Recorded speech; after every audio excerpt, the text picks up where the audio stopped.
सबसे पहले जो फिजिक्स के लिए इम्पोर्टेंट टर्म है वो है ग्रेविटेशन। तुम्हें पता है ये फंडामेंटल फोर्सेस में सबसे पहला फोर्स है ये।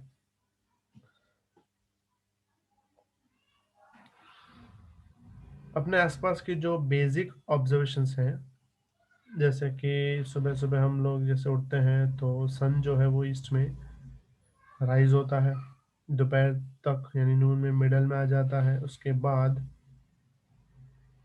शाम तक सेट हो जाता है वेस्ट में, वापस दूसरे दिन। ऐसा तो बेसिक ऑब्जर्वेशन जो कहती हैं सन हमारे आसपास घूम रहा है, तो बेसिक ऑब्जर्वेशन। तो सबसे पहले इसके रिगार्डिंग थियरी आई थी, जियोसेंट्रिक थियरी। जियोसेंट्रिक थियरी के हिसाब से जो अर्थ है वो यूनिवर्स के सेंटर में है, सन और बाकी सारे प्लैनेट उसके आसपास घूमते हैं। अर्थ जो है कहाँ पे, यूनिवर्स के सेंटर में है, और बाकी सारे प्लैनेट्स और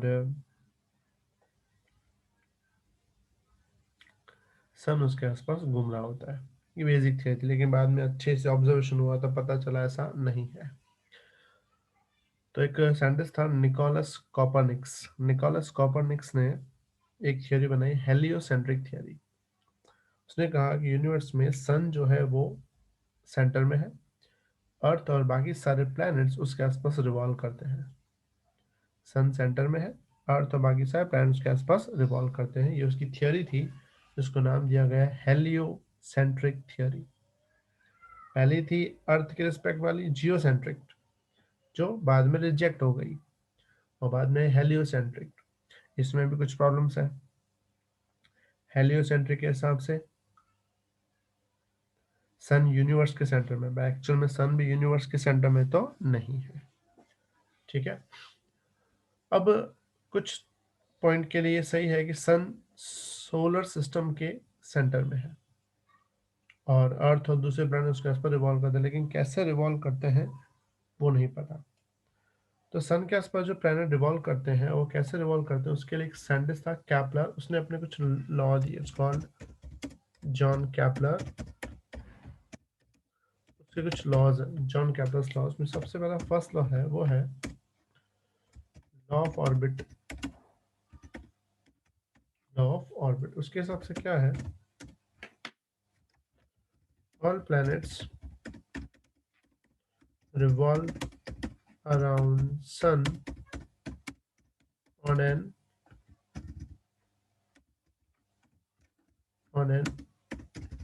elliptical orbit, such as sun sun situated at one of the foci one of the foci of elliptical orbit।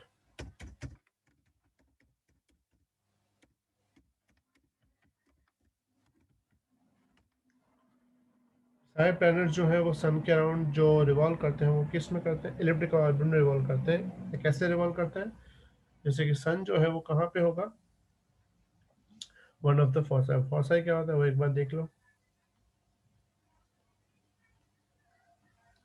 Elliptical orbit को हम ऐसे दिखाते हैं, ये one type of elliptical orbit है। इलिप्टिकल में दो टाइप के एक्सिस होते हैं, एक होता है मेजर एक्सिस और दूसरा होता है छोटा एक्सिस को बोलते हैं माइनर एक्सिस।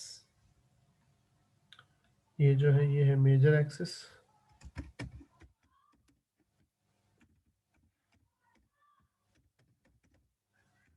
ठीक है, ये है मेजर एक्सिस। और जो दूसरा है ये छोटा वाला, इसको बोलते हैं माइनर एक्सिस।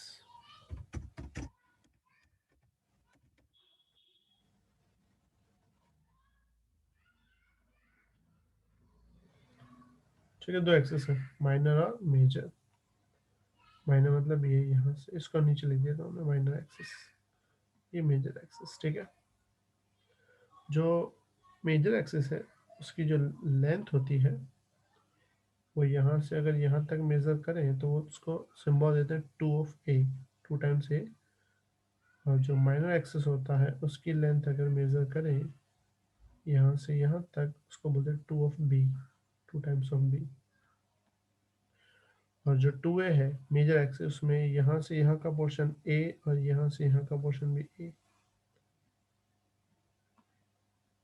ये ए है, ये ए है, और इसके जो सेंटर में होता है ये वाला पोर्शन और ये वाला पोर्शन,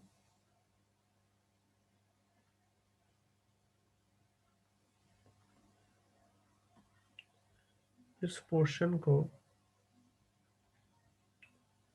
हम लोग नाम देते हैं फोसाई,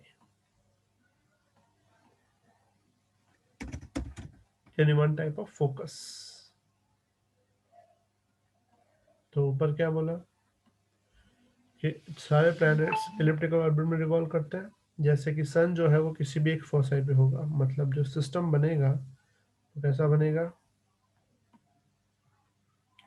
ये समझो इलिप्टिकल ऑर्बिट है, तो बीच में होगा सन, यहाँ पे बीच में, यानी कि किसी भी एक फोकाई पे। और जो प्लेनेट है वो इस पाथ पे रिवॉल्व करेगा, और रिवॉल्व क्लॉकवाइज भी कर सकता है, एंटी क्लॉक पे, डिपेंड ऑन सिस्टम। मतलब ये तुम्हारा प्लेनेट है और ये तुम्हारा क्या है, सन।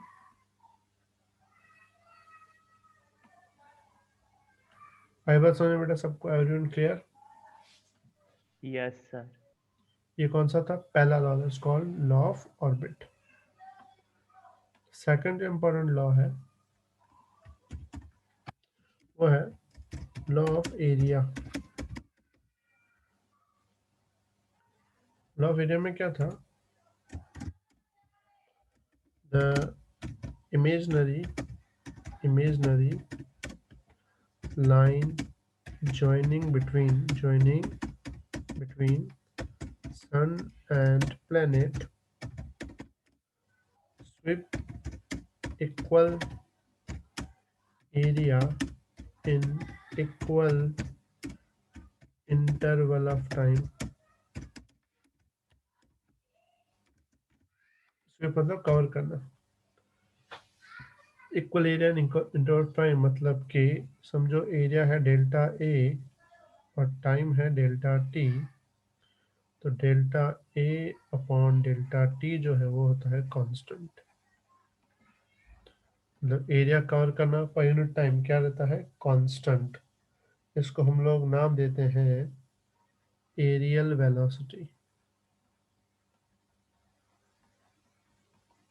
मतलब सपोज करो कि ये तुम्हारी इलिप्टिकल ऑर्बिट है, और सपोज करो कि यहाँ पे तुम्हारा सन है, ठीक है।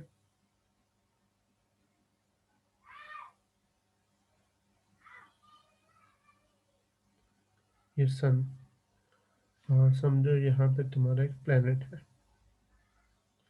समझो पहले प्लेनेट यहाँ था, बाद में थोड़ा यहाँ आ गया घूम कर ऐसे। पहले समझो प्लेनेट है P1 पोजिशन, बाद में पोजिशन कौन सी है, P2 है,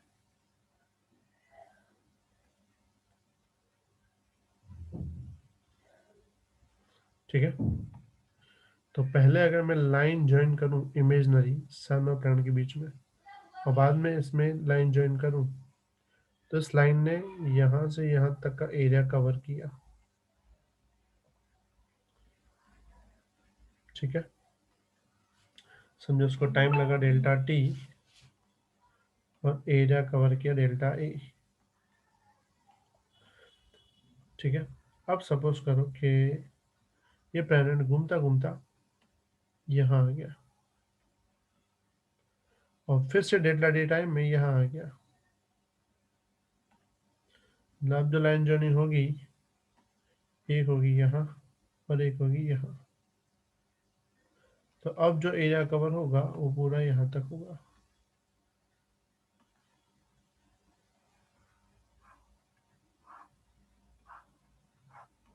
तो अगर यहाँ डेल्टा टी टाइम है, तो एरिया डेल्टा ए ही होगा।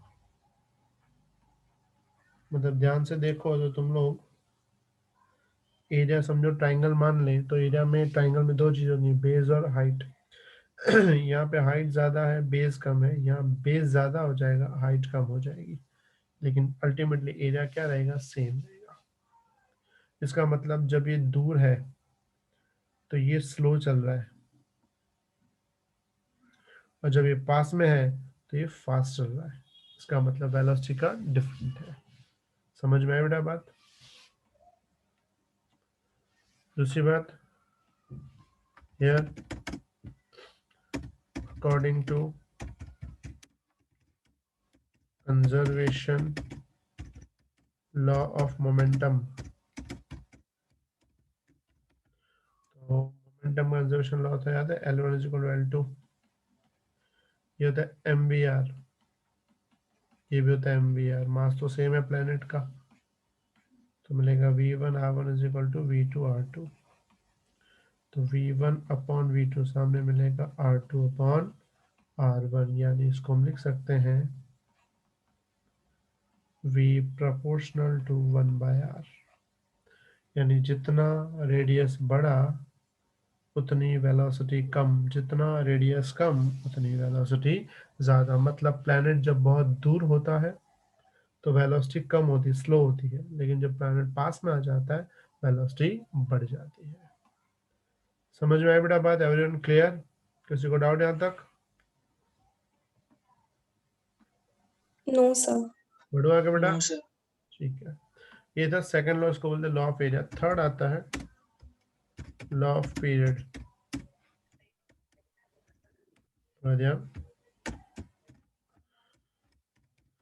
The square of time period of planet around sun, time period of planet revolve around sun।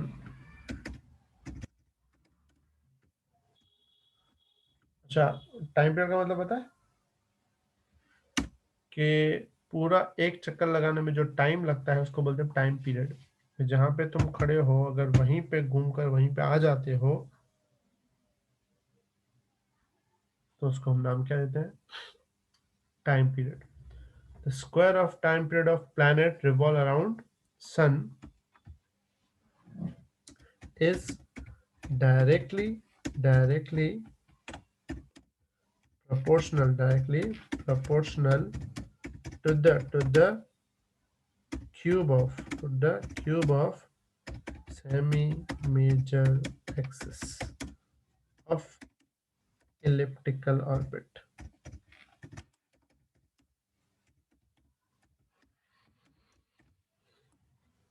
मतलब टाइम पीरियड का जो स्क्वायर है, यानी इसको बोलेंगे टी का स्क्वायर, वो डायरेक्टली प्रोपोर्शनल है किसके, सेमी मेजर एक्सिस है ना, ये पूरा जो मेजर एक्सिस है ना 2a, उसका आधा यानी सेमी मेजर एक्सिस a, उसके क्यूब के प्रोपोर्शनल है। मतलब T square divide by a cube is constant. समझ में आया बेटा बात? Clear everyone? मतलब हर एक प्लैनेट का टी स्क्वायर अपॉन ए क्यूब क्या रहता है, कांस्टेंट रहता है। और इसको हम बाद में प्रूफ भी करेंगे कैसे आया ये। Clear everyone? किसी को डाउट?